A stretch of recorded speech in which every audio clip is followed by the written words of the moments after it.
afternoon, everybody. Welcome to Trader Merlin Show. It is your Taco Tuesday edition. Trivia Tuesday? Looking forward to this one. Again, we have today's show, we have Wednesday's show, and then we will not have a Thursday or Friday show, just to keep everybody abreast so you all know what's going on there.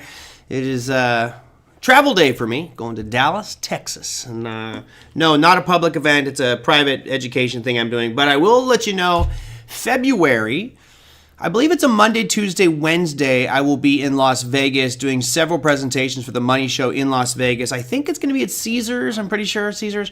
Yeah, that'll be a Monday, Tuesday, Wednesday. I think it's February. I'll just look at the calendar here. I don't have all the marketing materials yet, but I will get you those when I get them.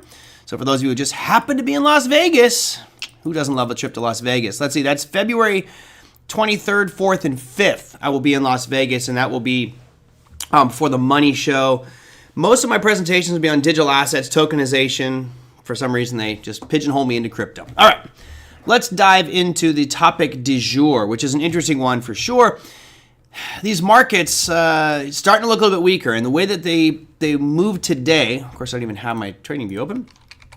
The way that they move today really does feel like it's setting up for a pretty ugly report from Nvidia. Now, I have the title of today's show called Tech Downgrades.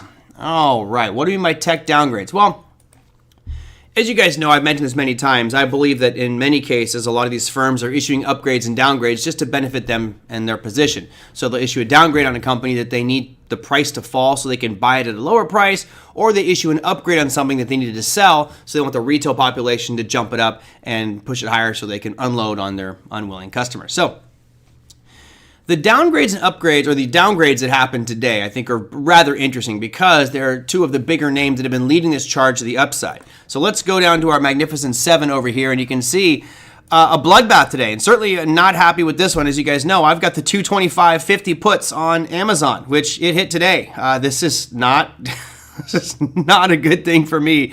I'm getting clobbered on both fronts here, on that one and my core weave. But look at this one first. Amazon came right down to that line that I had drawn. I had 222.86 is kind of the low of the candle on October 30th. And we're right back down to that one, falling rather aggressively. Now, what was the downgrade today?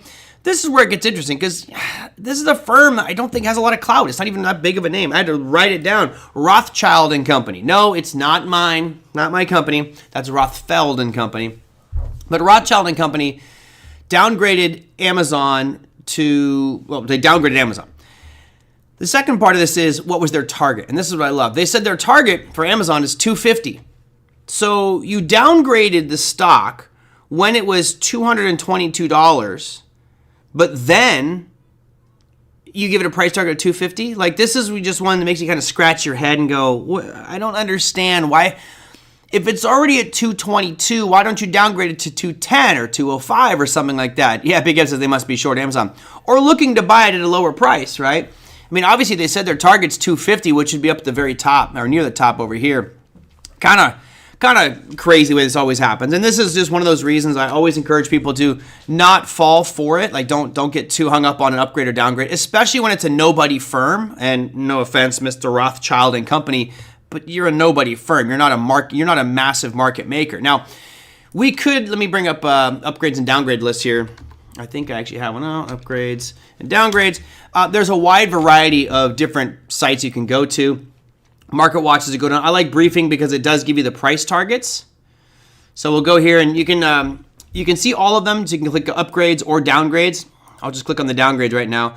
You know, typically you're looking for big names that have massive customer base. So you can see the top one here. I'll make it a little bit bigger for you guys. Rothschild and Company, Redburn. They downgraded it from a buy to neutral. So basically they're saying, if you've got it, just sit on it. Which, honestly, that's probably not the bad call there, right? Just sit on it. But price target of $250. I find that comical. Now, who should you pay attention to? In my opinion, it's the big names. Like you see JP Morgan here. They downgraded a company called Auna. I have no idea what this company does. From overweight to neutral and a price target of $6. Like, I would put more emphasis on a JP Morgan or a Barclays or a Bank of America upgrade and downgrade. BlackRock for sure, Oliver. Yeah, absolutely. But you'll see some names in here like Bernstein. I mean, most of these are not going to have that big of a move on the market. Now, if Goldman Sachs came out tomorrow or Bank of America came out tomorrow and said, hey, we're downgrading Amazon, I would expect a much bigger sell-off. You can see there's some pretty big names here like Deutsche Bank, I don't know, Arete or Daiwa Securities. I'm looking for the monster names that have millions of clients that, they're going to be sending them emails about how they downgraded X, Y, and Z stock. So these are always things you can use to, in my opinion, time the markets. So if we go back to the downgrade list here, notice Amazon got downgraded by Rothschild. Target is 250. It fell directly into the origin of this gap. Not that that makes it a demand zone, right? Just because it's the origin of a gap doesn't mean that it's a strong demand zone, but I was using that as my target on this bad boy. Now, of course, I have a couple of days left. It's only Tuesday. My options expire on Friday, so it'll be interesting to see what pans out here over the next couple days for this Amazon trade. My guess is you'll probably see a bounce out of this one unless another analyst jumps on and pushes things down. Now, the real big kicker, in my opinion, isn't the downgrade that happened from Rothschild and Company. It's what's going to happen with Nvidia, right? So Nvidia today, down 2.81%. Still uptrend-ish. We look at that chart here. It still looks pretty decent from a trend perspective. However, Big Eb says Nvidia will save you. Maybe we should do a poll on this one. Maybe we should do a poll on this one on how many. Let me type it in the chat. And it's tricky because I could type into chat, the survey could be Nvidia is going to beat earnings or miss earnings, right? Or come in line. They have those three options. But even if they beat earnings, does that mean that Nvidia is going to go up? Not necessarily. So I'm kind of curious how I should do the poll. The poll should probably be, do we think that, I'll do the poll as, do you think the price of Nvidia will be up or down Thursday? All right, there we go. Let's go up. I'm going to say down. And I'm going to add a third one, which is no change, which we know is almost impossible. All right, so there's your poll. And the poll is simple. Do you think that the price of Nvidia will be up or down on Thursday? Not saying that they beat or miss earnings, because honestly, that doesn't make that big of a difference. They could have blowout earnings. They could have world record earnings. And as Lisa says here, guidance, right? And that's a major piece. It's also, what do they say about consumption and demand for their chips, right? I mentioned this probably 3 or 4 months ago. Heck, time flies. It could be 6 months ago, where I was saying that the CapEx expenditures from Microsoft, from Amazon, from Google on Nvidia, it's driving all their profits. And if they slow down at all, then Nvidia is going to feel a big pinch. And maybe that's what's coming to fruition right now. I'm curious what you guys think. I have my thoughts on what will happen on Thursday, but I will let it pan out here a little bit before I sway my opinions and throw it out there. Rocky Mountain says, the way Nvidia goes, so goes the market. Totally agree. I believe, if I'm not mistaken, it's 7% of the S&P. Let me look at this one real quick. Let's go. NASDAQ 100 weightings. Stuff to talk and type at the same time, but slick charts. I should just bookmark this one, by the way. So here is this is the NASDAQ. Let's go to the S&P and look at companies here. Yeah, Nvidia is 7.46% of the S&P. So as Nvidia goes tomorrow, I mean, this is obviously the biggest thing. If Nvidia beats earnings and raises their forecast, okay, we're ripping. And all this stuff will be up. On the flip side, if Nvidia reports whatever they do and they give a bad forecast going forward, it's all going to crater on Thursday. And that will bring down all of these companies, right? All of the Magnificent Seven are going to just follow suit with that one. So you look at the other rankings here, Apple is 6.67% of the S&P, Microsoft is 6.19%. And remember, both of those companies were downgraded today. I didn't even talk about Microsoft yet. So let's go to old Mr. Softy, as Mike McMahon would call it. Look, Microsoft is teetering on a very precarious point. We talked about this in a while back, or a couple days ago, when I drew in these demand zones between 492 and 499. Right now, we're technically below that lower red bar there, which is 492.37. Oof. We're at 491.84 in the after hours. So we didn't close below that level, but it's not looking very good. We had this kind of long-legged doji is the pattern that formed today for Microsoft. But it also was downgraded by this Rothschild & Co. Now, their target was 500, so that's just slightly above where we are right there, just barely above current level. So that's a more conservative downgrade there for Robinson or Rothschild & Co. versus what they did on Amazon. Bottom line is they downgraded two of the most influential stocks. And it would not surprise me at all tomorrow if Nvidia does lower their forecasts that they'll downgrade Nvidia as well. And this could lead to a pretty big thing. I know Big Eb, we got a pretty good split here. If you haven't voted, do it. I want to end this poll here real quick. Definitely want to end this poll. And it looks like we're about a 50-50 split as we speak. But yeah, I'm not sure. I'm going to wait here another couple seconds before I finish this poll. We got all right, I'm going to just end it. Ending poll. My vote is down. I think that after market on Wednesday, you're going to have tremendous volatility. I saw right now the options are pricing in about a 7 to 8% swing in the after-hour session. I think that's going to happen very easily. It's going to be very, very, very, very wild in the after-hour session. So the question was, do you think the price of Nvidia will be up or down on Thursday? 48% of you said up, 43% said down, 9% of you said no change.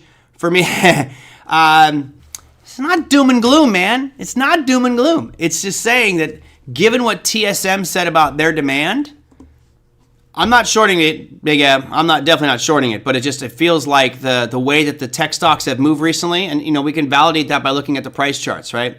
So who are some of the biggest consumers of Nvidia products? Obviously, you got Microsoft. They have not performed well recently. You've got Amazon. If it wasn't for this OpenAI jump up we had on Halloween, October 31st, right? If we didn't have that jump up from that announcement, they would still be sideways and actually selling off and not looking very good either. So these two charts don't look that great. Now, obviously, Tesla is a big consumer of Nvidia products, but they're not as vocal and out in front as like everybody else is. You've got Meta, a big consumer of them, and they're not performing well. This leads me to believe that you're going to see the statements come out that there is less CapEx spending going into Nvidia, which is not a doom and gloom thing. That just simply means that there's an ebb and flow with regards to price and movement, and this is a slowdown in spending. Now, if I'm wrong, then they'll say, hey, we're getting increased demand, and then what that should mean is the price of some of these tech stocks should start to move back up to the upside. Steve says, out of the Magnificent Seven, the only one that looks good in my opinion, is Apple. There's a few in here that look good.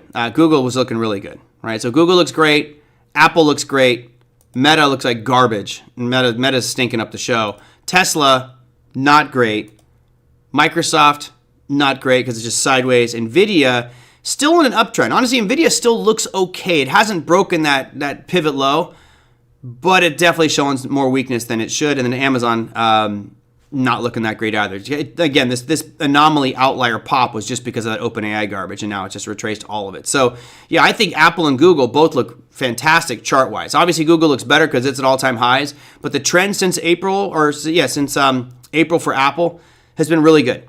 Really, really, really good. Yep. Definitely think that Google is the best just because of its all-time high, which is funny because I was looking pretty negatively with all the lawsuits going on and antitrust stuff, but that seems to be just brushed under the rug, and all of a sudden it's a new day for Google. All right, so those are your two big downgrades in tech, and I don't know, it feels like it's almost foreshadowing negative news out there. A lot of times they'll try to position themselves before these announcements. There were some pretty big trades made on Nvidia today with the options market, but again, all eyes will be on Nvidia tomorrow after market close. But those tech downgrades, not a good thing. Just because what it does is it moves behavior. It influences the retail population. When their companies get downgraded, they might go out and sell. And again, I think it's an ulterior motive by these firms to buy at lower prices. And maybe they're buying into demand zones because, as you saw, Amazon coming right down into one and Microsoft literally sitting in a demand zone as we speak. Will it keep going to the downside? We will see. Yeah, I mean, that's really all we can do, right, Rob? It's the trend is your friend till the bend at the end. And when I look at a lot of these charts, I don't feel like there's any strong trend on Microsoft. It's literally just sideways going all the way back into July. Yes, it has a big range, but it's a 10% range, but sideways with no clear direction. Amazon is the same thing. Other than that outlier pop, it's been sideways since June, just like Microsoft. So if we take out this little blip, it's perfectly sideways. Doesn't, no big deal. Nvidia, though, still trending up. And again, this goes back to the comment I made, with Michael. I was giving him a hard time. It's like you buy things that are in an uptrend. So in this case, it looks like you're looking at a buy point on Nvidia here. If they didn't report earnings tomorrow, I'd be a buyer of Nvidia. if they were not reporting earnings tomorrow, I'd be a buyer of Nvidia and using that 176.76 level as a stop loss, right? Just kind of the backstop with an ultimate stop loss below the low from September 5th, and that low price would be 164. So those are kind of the numbers I'd be using, but all in all, Nvidia still looks great. It doesn't have the strength, but it's definitely doing better than the other markets we just looked at. You could do a straddle if you wanted. Yep. Tesla. I mean, Tesla looks okay, but I don't like the fact that it's now broken down below a swing low. We already talked about Meta, which is the worst of the bunch, and my Meta looks just absolutely atrocious. And for this one, again, I've got it mapped out the origin of the next gap, and that was down at 549. So you got about another 50 points, about 40 points to get to that level. So you're looking about another 8% slide for it to get all the way down to that level. So we'll see if it ends up getting there in the next week or so, but not looking good for Meta and Google and Apple, stealing the show from a strength perspective. All right, let me run through our top 8 here. Oh, we talked yesterday about what's the best stop exit strategy. Again, I like to keep it simple, and there are ways we can do it to make it very complicated. I got a question from Brian, and he says, do you ever use stochastics as a stop loss tool? The answer is no, I don't. Stochastics really should be used from a perspective of overbought and oversold perspective, right? Let me see if I can add on stochastics for you. I know I've got 2 moving averages on here, which I'll delete one of them and add another indicator, and we'll add on stochastics.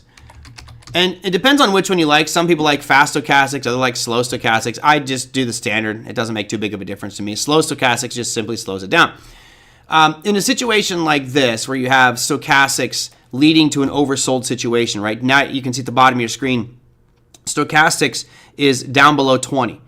And do you have a show where you detail the spinning top strategy? I have not done that one. No, I don't have no, not really. I do like spinning tops though. They just represent indecision in the marketplace and opportunity. So in this present moment, you have on Apple, and you guys can pick any different symbol you want. If pick a different symbol, feel free to type it in chat and I'll look at stochastics on it. Actually, I'll show you how I analyze price. So give me whoever types in the first stock ticker symbol, I will use that one next without using stochastics. Anyway, right now, if you look at this picture, you have an oversold situation in Apple. And it doesn't really feel oversold, but relative to its performance, it is actually technically oversold because it's down below 20.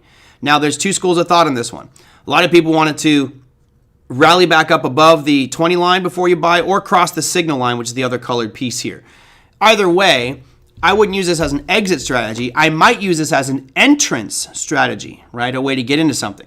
So before I look at stochastics, what I love to do first is I always like to use, let me delete that.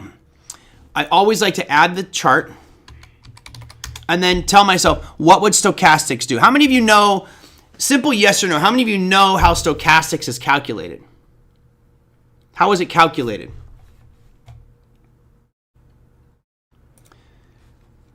I'll put it on the screen there.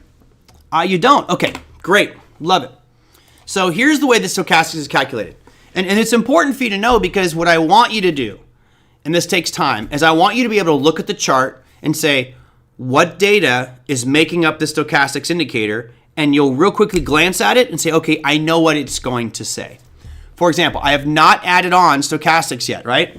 What stochastics looks at is the last 14 bars. And since this is a daily time frame of Meta, it's the last 14. So 1, 2, 3, 4, 5, 6, 7, 8, 9, 10, 11, 12, 13, 14. So the stochastics that we're going to add on is taking all of the data in this yellow box. It's taking all of that data in that window right there and saying, okay, what's the high point?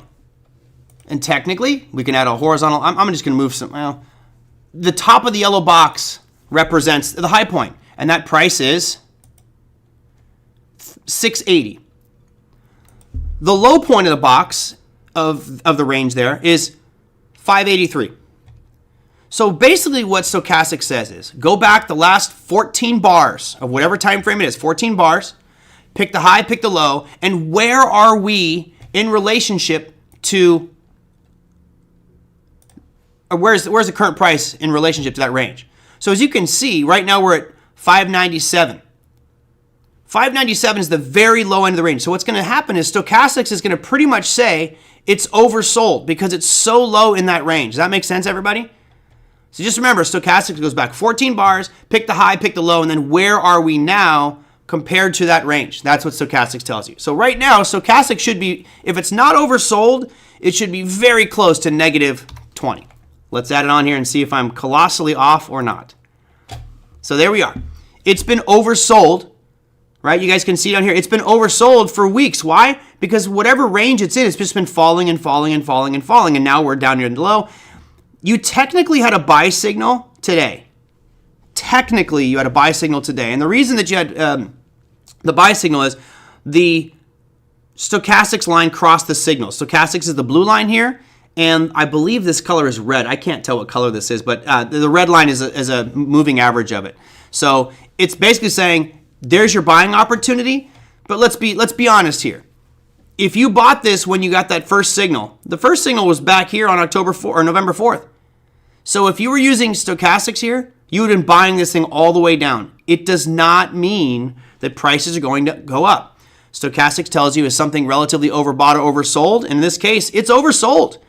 But it can keep on going down, down, down. What I recommend, just as a safety mechanism, is don't buy when they cross like this. You want to buy when it gets back above 20 and it starts to move up. Or, lagging till the bend. Exactly. Wait for it to curl back up and start to make a new high. Buy in a demand zone, that'd make it even better. Absolutely, tube top. If I could zoom out here, and I can because I have the power like He-Man. All right, if I know, I'll put a yellow line right where we are currently at. If I can zoom out and find this isn't a great demand zone. So unfortunately, this is not a great demand zone. No problem, Jamie. Have a good one. Glad to see you.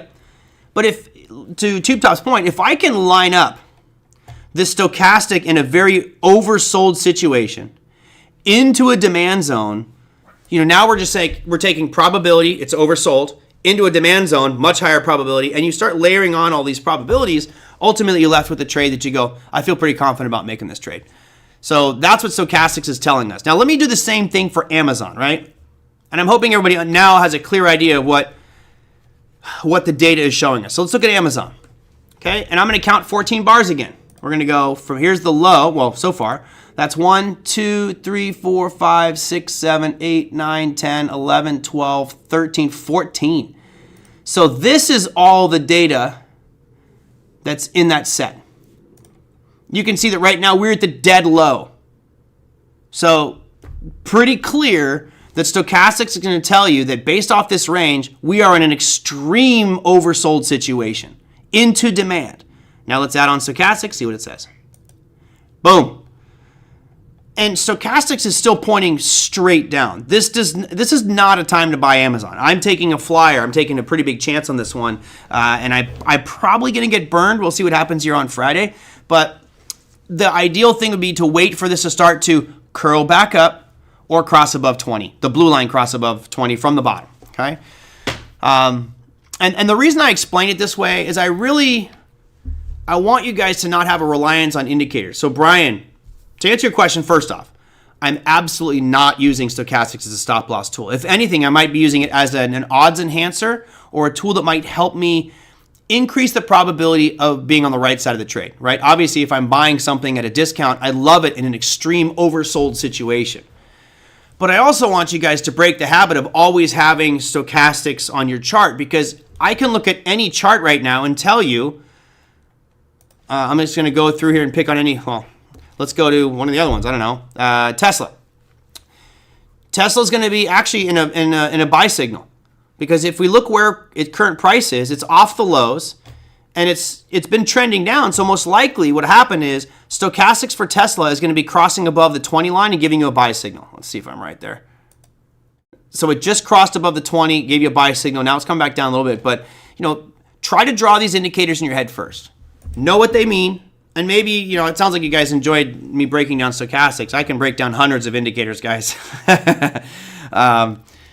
All of them are just tools using historical data, but it's important for you to understand what data they're using. And I think that by understanding the data they're using, you'll you'll cease to have your reliance on stochastics or Bollinger Bands, etc. If you can't see red or green, how do you know if it's up or down? Just curious. Oh, you mean the candles? Yeah, that's a tough one, Dan. On my trading computer that I use, I actually have black and white candles just because it's much easier for me. But I can see here, once I zoom in, I can see the difference between, like this is clear that they're red and green. When they're like this, it's really hard for me to see. Yeah. Rob says data used in the past is lagging data. 100%. There's no doubt about it. There is no real future indicator. People say, oh, well, Fibonacci is a future indicator. Nothing is a future indicator, right? I look at what we're all doing, which is trying to make money in the markets. And to the uneducated investor, they're going to say that you're just gambling. I completely disagree. I would argue that all of us that do it right with a plan, with strategy, with rules in place, we're speculators. We're speculators. And what we're doing is taking odds and putting them in our favor. Unfortunately, what happened to Amazon today with that downgrade is probably going to break my trade. And could I have forecasted a downgrade happening on Amazon, this morning? No. That came from left field. Obviously, I don't have any details about that. But what was I doing? I was looking for a situation where stochastics was coming towards an oversold situation. Sure, I wanted to be oversold. It felt oversold. And I looked at this origin, this move at 222.50, and I thought, okay, that's where I'll sell those puts at. And as Andrea said, it's a probabilistic game, yes. And anything we can do to put those odds in our favor, the better our trade's going to be. And I think more importantly, as you're looking at stochastics or Bollinger Bands or MACD, whatever indicator, if they're all giving you conflicting information, then don't make the trade, right? It doesn't have to confirm a trade. It can actually be helpful in preventing you from making a bad trade that's a waste of your time. So, yeah, Brian, to add that, again, I do not use stochastics ever as a stop-loss tool. For me, it's an entry-only tool, and also get a sense as to how my security is performing, right? Is it an overbought situation? If I see that it's too overbought, well, maybe I'll lighten up my position, especially if it's coming up into an area of supply. Very similar to how I might use Bollinger Bands, right? I like Bollinger Bands. I think it does give you a good spectrum of probability of where price may go, but again, as we did a show a couple weeks back, says the markets can remain irrational longer than you can remain solvent, and that is so true in the financial market. So, great question, Brian. I hope I answered that one for you. I don't think I got any other questions. No, we got Jeff's from yesterday. So, cool. All right. Let me scroll back up here and see if I missed any questions that came from you guys. You can change the parameters of stochastics for the number of days. Yeah, Argus, absolutely. So, if you go here, here's the thing. Can you change the parameters on any indicator? The answer is absolutely yes. Absolutely. What you have to be careful of is tailoring it too much to fit you. I'm a big believer, I'm a huge believer actually, that these defaults, you want to leave them as the defaults. Think about this.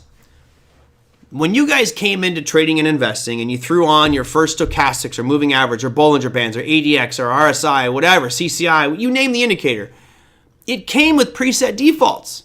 And that's what you are looking at.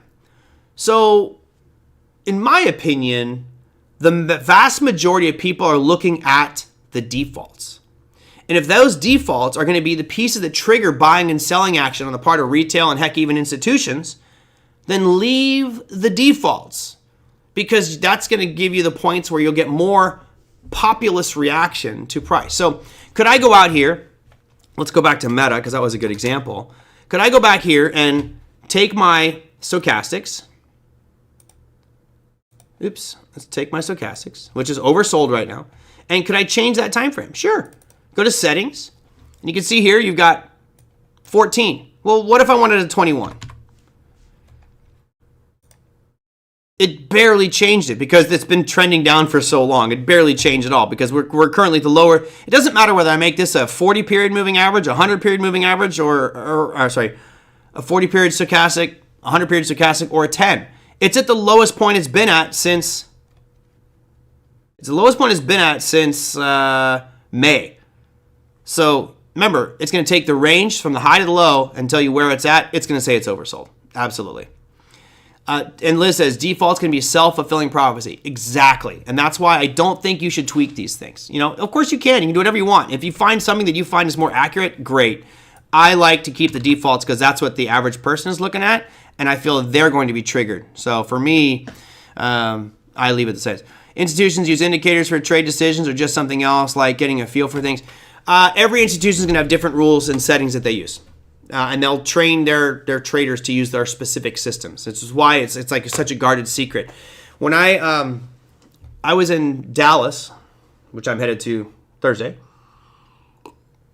I was in Dallas, and this is now we're story time. It's story time with Merlin Rothfeld. Grab yourself a bowl of popcorn and let's talk about markets. Back in 1998, it might have been early 1999. I was such an active trader. I was one of the heaviest traders on my floor. I was averaging 550 trades a day.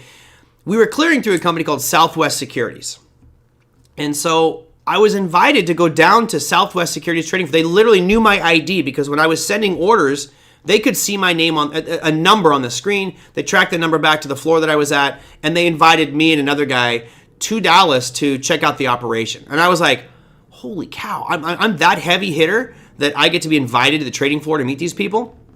Now, let me just, we're definitely digressing. This is definitely story time, but I want you guys to understand how protective these companies are and how private these companies are. So I was at one of my coworkers co-traders named David, and we get there, we come to the ground floor, they check your IDs, all the questionnaire, you have to fill out this document that you're not going to say anything, blah, blah, blah, blah. Which I signed, and they could probably sue me for telling you the story, but whatever, we'll see what happens. See if I get any cease and desist down the road.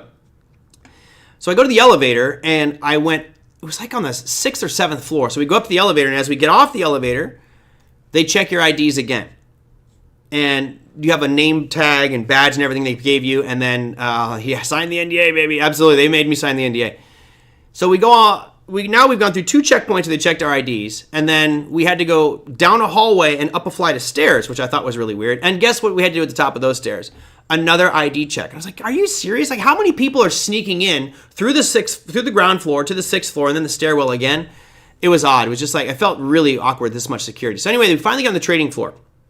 And it's just like you saw in Boiler Room, like these long banks of, work tables. Like, it's almost like going to Oktoberfest, these long tables, and you'd have a trader with like a 3 or 4 monitors set up, and he kind of had his own little domain that's like 3 or 4 feet wide, and then the next one, the next one, the next one, the next one. And they put us with this guy, and he was trading a bunch of smaller but volatile tech names at the time. And I learned something early on, that if you realize that people are trying to hide information from you or trying to be secretive and not tell you things, then you need them to believe that you're an idiot. They need to believe that you're so dumb that there's no way you could possibly figure it out. So I remember I was asking all kinds like dumb questions. Like, seriously, I'm embarrassed. That guy probably went back after we left and was like, that guy, Merlin, what an idiot. He was asking the dumbest questions. I kept asking these stupid questions because I really wanted to know on his screen, what could he see? Obviously, I knew he could see my name because they invited me down there to trade or to see their actions. A couple things I learned from this is, number one, they all have a very specific strategy that they have been told to do. They've been trained and taught on how to execute the orders that come in. And remember, there's multiple positions as well. Southwest Securities is going to maintain their own positions as a hedge or just portfolio. And number two, they're trading against other people's positions. So as those orders come in, they can see the name of the participant. So for example, we were watching, I think it was an Intuitive Surgical or something like that. It was one of the big names back then. This was a long time ago, guys. So on the screen, when orders would come to SWST, which is Southwest at the time, he could see a prefix, a number. And he would be like, oh, that's a day trader. I'm not going to fill that order. And he would just delete the order. Or he'd be like, oh, that's Goldman Sachs. I'll fill that order. And it was this really interesting behind-the-scenes window into how institutional market makers were filling orders. And if you were a big name, they would always fill it. If you were a Goldman or a JP Morgan or something like that, they would fill you because just, you bow down to the king of the forest, which at the time was Goldman Sachs.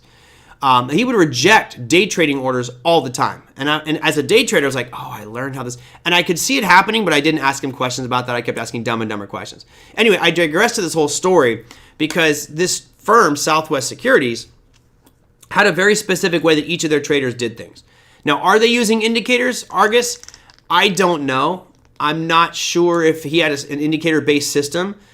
There were certain rules he was following. I could tell by the way he was order executing. But remember, they're trading customer accounts. So as orders are coming to them, they're just kind of the clearing firm for everybody.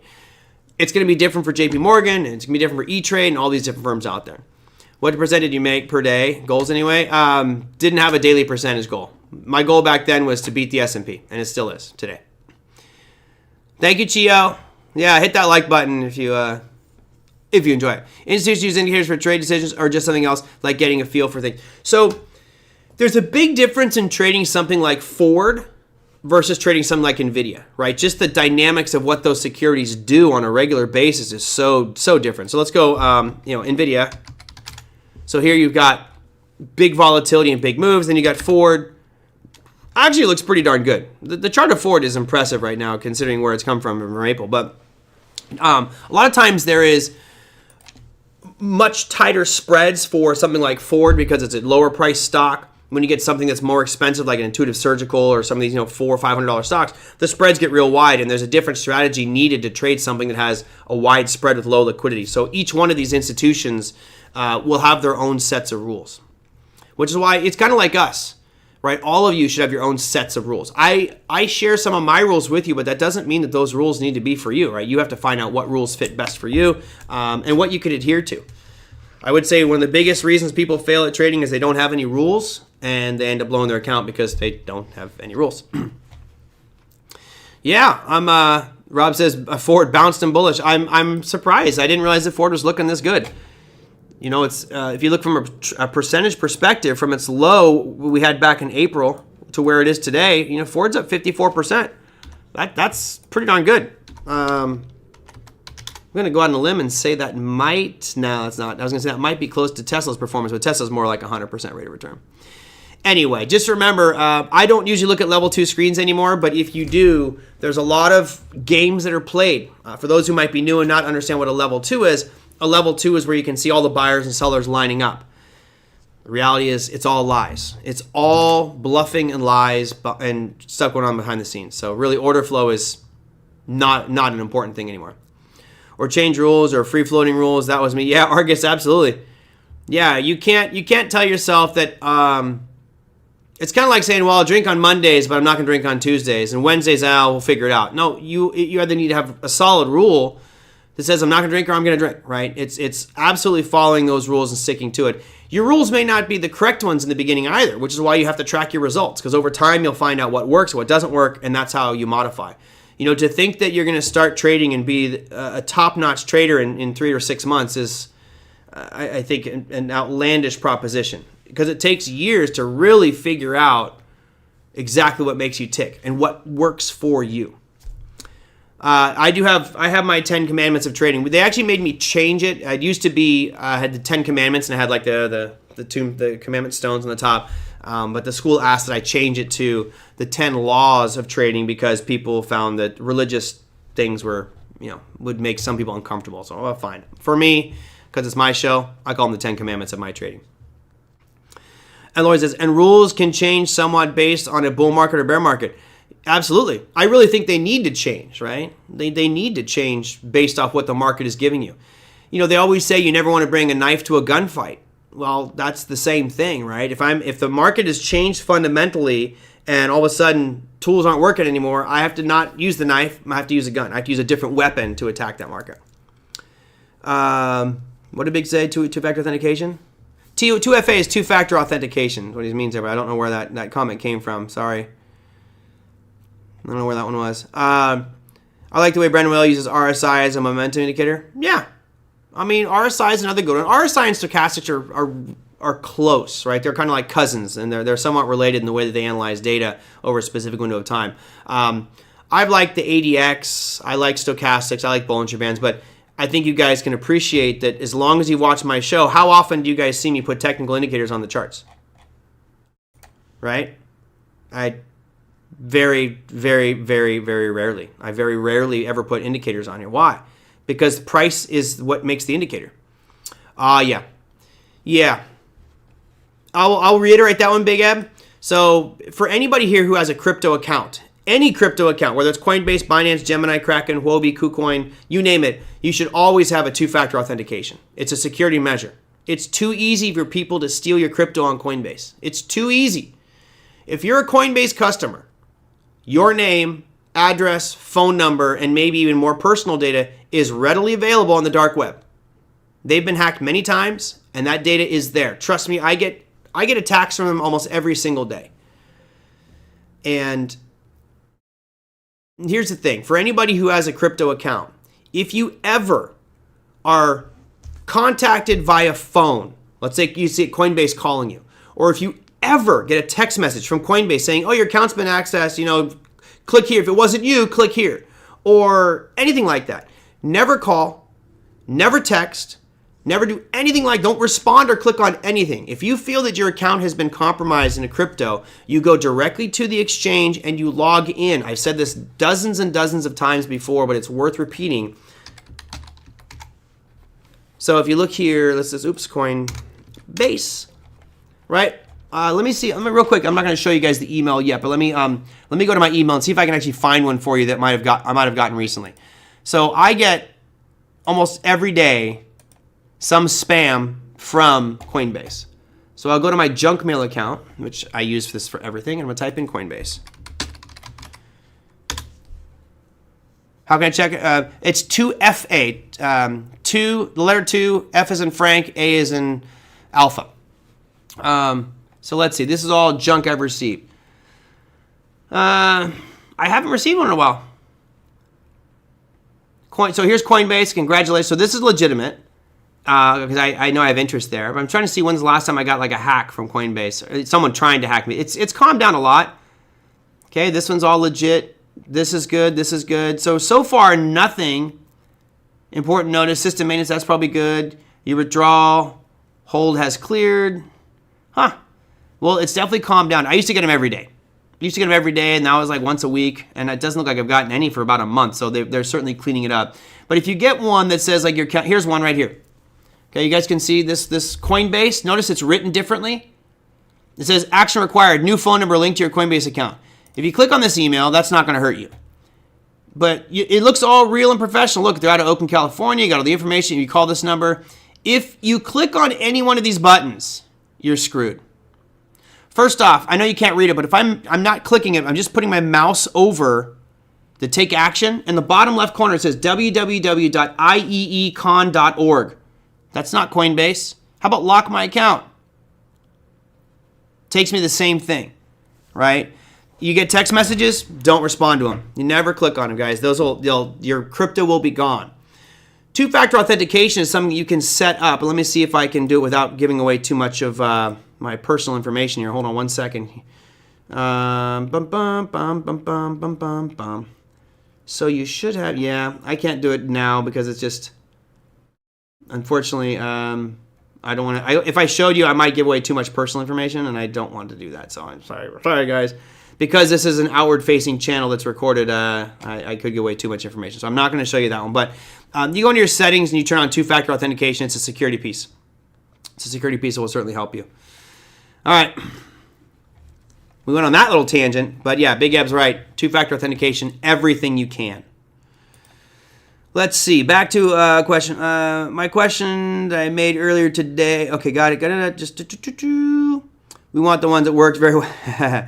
Next show, could we go over Bollinger Bands? We'll see. We'll see if I have time to do Bollinger Bands. I'm happy. Maybe I'll space them out and do more of a specific show. I had no time to prep for this, Luis. That was just kind of off the cuff. I wouldn't mind actually making videos specifically on here's an RSI or Bollinger Band, different indicators. Maybe I'll do some self-paced content that way. Naum says, is the middle line of the Bollinger Band the 20-day moving average? Yes, it's a 20-day simple moving average. So it's not exponential, it's simple. Let's see what else we got. How can I got that one? Crack and make you get a device for a two-factor authentication. Well, I know that they most of them will require two-factor authentication, which would be like a Google Authenticator app.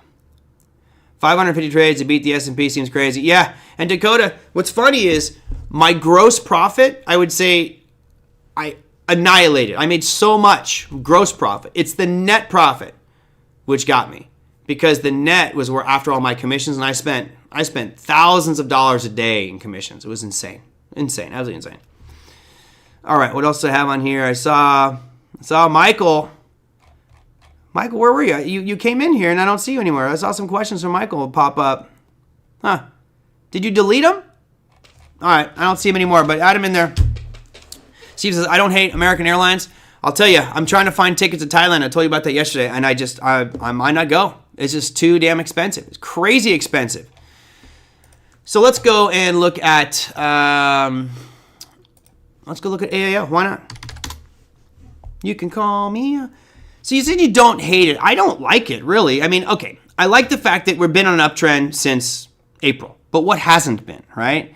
And it's been just slowly ticking up. This is not an exciting one, but yeah, it's definitely got an uptrend going. You got higher highs, higher lows. You could draw a channel on this one if you wanted, but it's okay.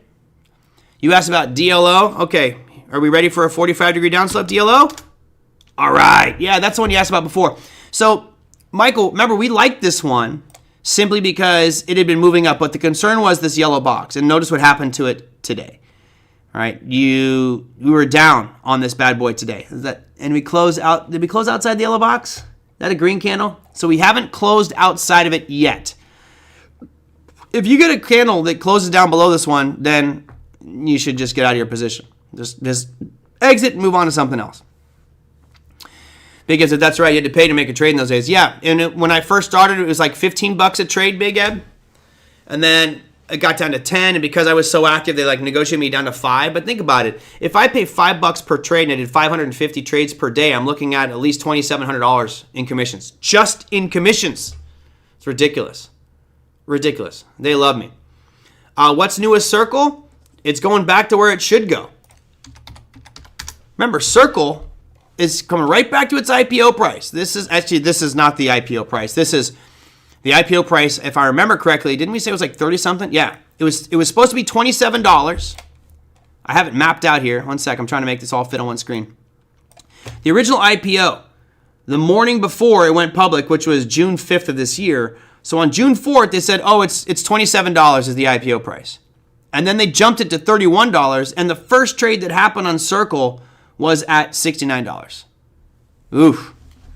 And then it shot all the way up to 280, which I was shorting on this way up, and I got smoked, right? This is stupidity at its finest. My guess is, I know, Big Ab, we were right, just too damn early. And again, why was I right, or why were we right? Because when you look at their model, they're not selling chips. They're not selling some widget that you can use and it's a ton of profit. They're only holding assets and earning yield on it, which is about 4%. So yeah, they're making money, but this is where it should be. It actually should come back down. My guess is you'll probably see it come below the IPO price of $69. We'll probably see it drift lower than that. You still bearish below to the downside. I agree, right? What's my favorite phrase? Trend is your friend till the bend at the end. And look, this thing is trending aggressively down right now. At some point, Circle's going to be a good buy.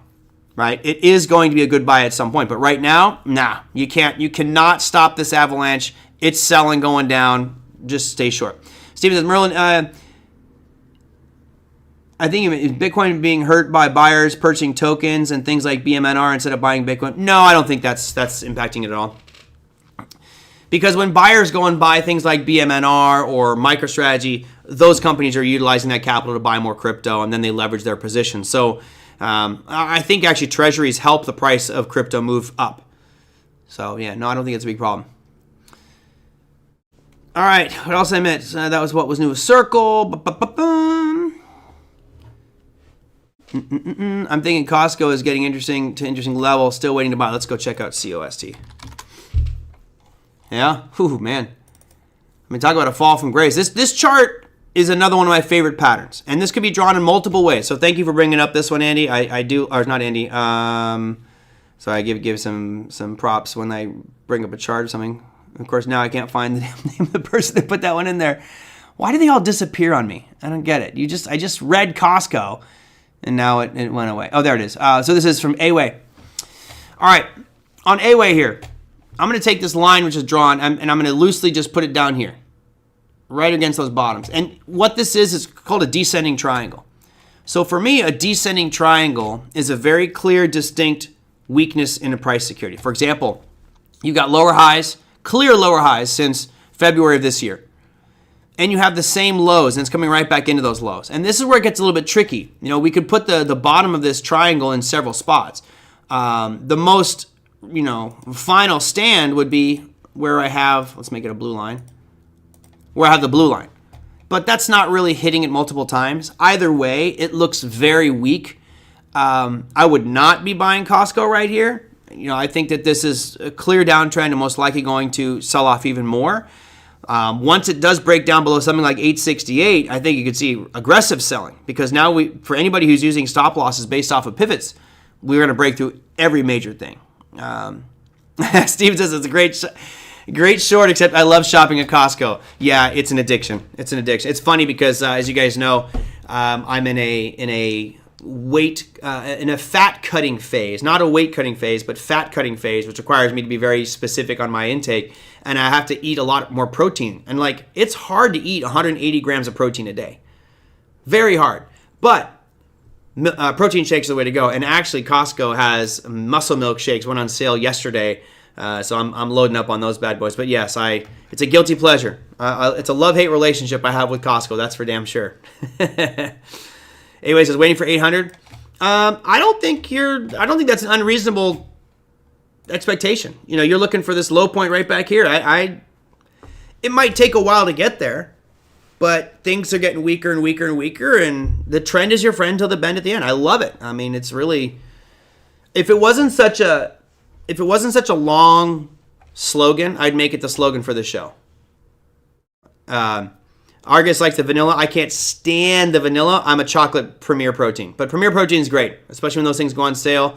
I also use the bags of On chocolate protein. But you can't beat the dollar. Nope. So Steven says you can't beat the $1.50 lunch, hot dog, chips, and a soda. It's so true, but also I can't eat that stuff anymore.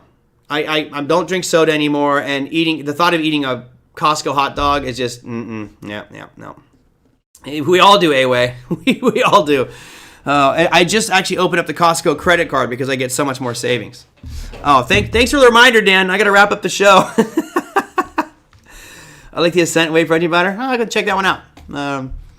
The good news for everybody here is, I know you're all so concerned. I'm in this fat cutting phase. My six pack is visible now, but not defined. We'll get there. I've gotten down to 11.9% body fat, so we're looking good there. Starting January 1st, I am going to go into a bulk up phase. So I'm actually going from a caloric deficit to a caloric surplus and a lot more heavy weight. So we'll track that performance and hopefully it gets better. Which Muscle Milk Shake went on sale? They do a monthly ad, so check their ad, but Muscle Milk just went on sale. You can only buy 6 cases. No, Steven? I'm not in any rush. I don't think I'm ready for full-on rush, but, just going out and making a lot more friends and being social. So that's the goal. If you got any recommendations, Steven, anybody who lives in SoCal, I'm an eligible bachelor. All right, enough from the dating scene. Let me go through our top 8 here before we wrap up, and then we'll wrap up for the show today. So, tech obviously getting slammed because of the Microsoft and Amazon downgrades. Look at this chart. You notice this NASDAQ futures here, 24,158. Critical. Why? Because that's your most recent swing low. And we're creeping towards that. I mean, you could easily see it challenge those lows by Friday. If we get it closed below 24,158, I think you'll hear a lot more talk about a tech recession, a tech sell-off. So be careful with that one. S&P was down 0.78%. Same picture. It's still in a beautiful uptrend, but that 6,540 level becomes a very important pivot low. And if we break that, we're probably going down. Once we get it closed below 6,540, I'll shift my shift my position to pretty much all short positions at that point. You had the 10-year was down 50 basis points, but nothing really that interesting here. It's still maintaining its downtrend because we have not been able to break a pivot high. You guys can see we're still trending lower and lower and lower. Bill Addis is in the camp of expecting much higher rates. For now, I'm still of going down. I feel like the trend is still going to push these rates lower, and I hope it does because that'll help the markets move up. Gold is down 0.20%. Not looking that great, right? We have not rallied back and challenged the all-time highs yet. That's not good, but we still haven't broken these swing lows here from 3,900 on gold, so we'll leave it there. Dollar index is 4th place. Nothing to speak of here at dollar index. Like we talked about yesterday, we're stuck between those 2 yellow boxes, so who cares? All in all, it is still in a short-term uptrend since mid-September. Stronger this dollar gets, the weaker the equity markets get. If we see some sell-off and that S&P close below 65.40, you're going to see this dollar surge and probably get above 100. Probably going to get to 100. All right, third place. Positive territory was the Russell 2000. Even though it was up 0.32%, it's still closing down below a swing pivot low. Not good.